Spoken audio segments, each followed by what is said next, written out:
Good morning, good afternoon, or good evening, wherever you are in the world. I hope you are all doing well and staying resilient in these turbulent times. We live in an era where the ground beneath our feet feels less like solid rock and more like shifting sand. For decades, we were taught that certain institutions were unshakable, that the global order was a permanent fixture of our lives. But today, we are witnessing the unthinkable. Imagine waking up to find that the seat you've held at the head of the table for 80 years has been removed. Not moved, not adjusted, but gone. This isn't just about a single man or a single administration. It's about your savings, your currency's value, and the very safety of the world your children will inherit. Before we dive into this historic fracture, if you value deep analysis that the mainstream media is too afraid to touch, click the subscribe button and turn on notifications. You need to be informed before the markets react. Not after. The visual coming out of Brussels this morning is haunting. It is the image of a door closing not just on a president, but on an entire era of American dominance. While the headlines focus on the shouting matches, the real story is in the ledger books. The Global Security Council, the invisible architecture that keeps trade routes open and the dollar as the world's reserve, has effectively issued a cease and desist to the White House. They are calling it a strategic realignment, but in the halls of finance, it has a much shorter name: a boycott of the American empire. The UR-Ben sentiment has morphed from a diplomatic spat into a global economic weapon of mass destruction. The speed is terrifying. When you are kicked out of the room where the world's security is decided, you aren't just losing a vote, you are losing the insurance policy for the entire economy. The mechanics of this exclusion are surgical. For years, the United States used its military and economic might as the ultimate leverage. We protect you and you use our dollar was the unspoken deal. But as the Greenland Deal hoax exposed a perceived lack of stability and the Ballroom from Hell construction halt showed a crumbling infrastructure at the very heart of the American executive, the world's creditors began to panic. They saw a builder president who could no longer pour concrete in his own backyard, and they asked, can he still pour the foundation of global security? The answer from Paris, Berlin, and Tokyo was a resounding no. This is asymmetric diplomatic warfare. It bypasses treaties and exploits the vacuum left by a paralyzed presidency. We are seeing the fragmentation of what was once a unified front. It's not just about NATO. It's about the trust that allows a bank in Singapore to trade with a company in Ohio. When the Global Security Council excludes the U.S. leader, they are signaling to the markets that the American brand is now toxic. In the world of high finance, perception is reality. If the world perceives that the U.S. is no longer the guarantor of peace, the risk premium on every American bond, every stock, and every mortgage spikes instantly. We are watching a Bud Light moment for the entire country. Once a superpower becomes a pariah, the path to recovery takes decades. The soft power deficit is now larger than the budget deficit, and that is a gap that cannot be filled by printing more money. History teaches us that the most dangerous moment for any empire is not when it is attacked from the outside, but when its allies simply walk away. This is the Greenland effect taken to its logical, devastating conclusion. The international community isn't launching missiles. They are launching new currencies and new security pacts that don't include Washington.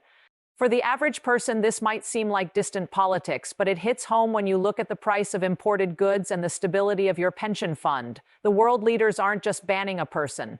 They are banning a philosophy of chaos that they can no longer afford to subsidize. The strategy being used against the current administration is one of total isolation. By removing the U.S. from the inner circle of security decision-making, global leaders are effectively cutting off the flow of intelligence and cooperation that keeps the global economy lubricated. Imagine a CEO being locked out of his own boardroom while the board votes to liquidate his assets. That is what is happening on a geopolitical scale. The legal and financial walls are closing in simultaneously. As New York authorities move to seize properties, the international community moves to seize the mantle of leadership. It is a pincer movement designed to leave the White House with plenty of tweets but zero actual power. The economic fallout of being kicked out is starting to manifest in the bond markets. We saw the precursor with the Japan bond crash, a financial contagion that claimed its first victims in the New York real estate sector. Now that contagion is going global. If the U.S. is no longer the central pillar of global security, why should central banks continue to hold trillions in US treasuries? The security ban is the ultimate sell signal. We are seeing a coordinated move by sovereign wealth funds to diversify away from the dollar at a record pace. This isn't a protest. It's a liquidation. They are selling the American dream because they no longer believe in the American guarantor.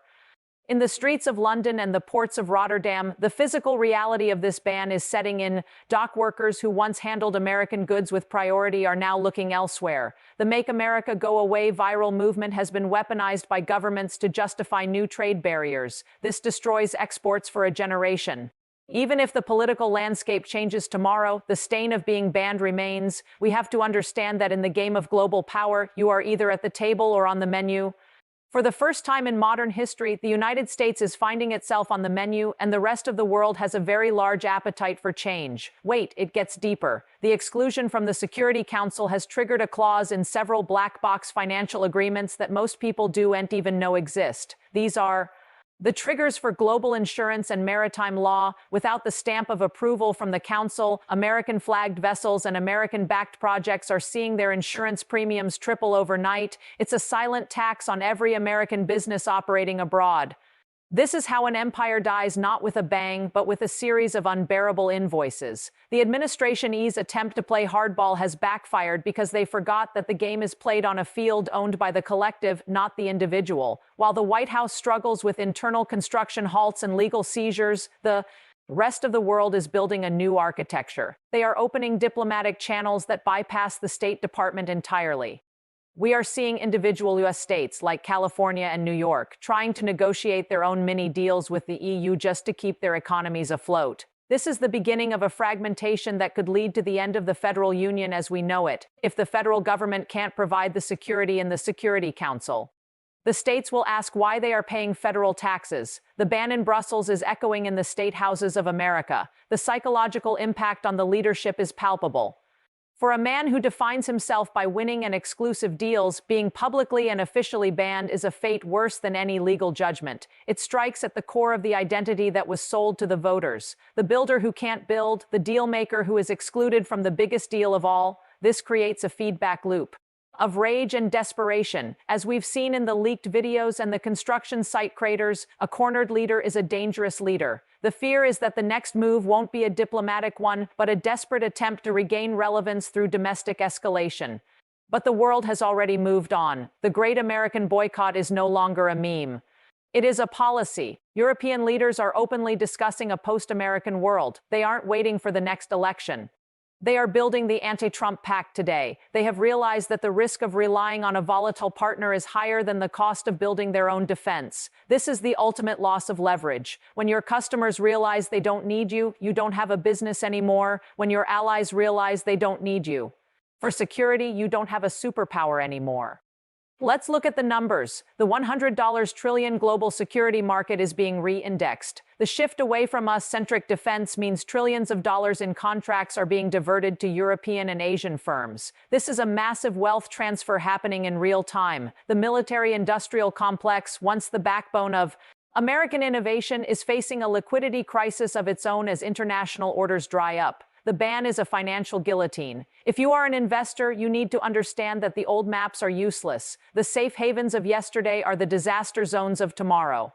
The silence from the usual allies is the most deafening part of this story. There are no statements of support from London, no standing shoulder to shoulder from Canberra, just the cold, hard reality of a door being locked from the inside. The world has decided to quarantine the chaos by banning the US from the Security Council. They are creating a firebreak to prevent the American political meltdown from becoming a global civilization collapse. It is a brutal, necessary act of geopolitical hygiene.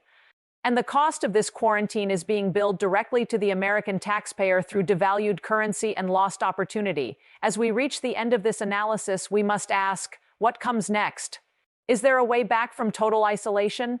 History says it's unlikely without a total reconstruction of the national identity. The sheriff is at the door in New York, the cranes are silent in Washington, and the seats are empty in Brussels. We are in uncharted waters where the only certainty is change. The global security ban is the final piece of the puzzle. The moment the Teflon finally melted away to reveal a structure that can no longer hold its own weight, it is time to prepare for a very different world, one where the loudest voice in the room is no longer invited to speak. If this analysis helped you see the bigger picture behind the headlines, please share this video. The more people understand the economic reality of these diplomatic shifts, the better we can all prepare for the coming storm. Subscribe to stay ahead of the curve, because in a world where the alliances are broken, information is the only currency that still holds its value. Thank you for watching. Stay safe, stay liquid, and remember, the biggest changes happen when the world stops listening. We will be monitoring the Council's next moves closely. Until next time.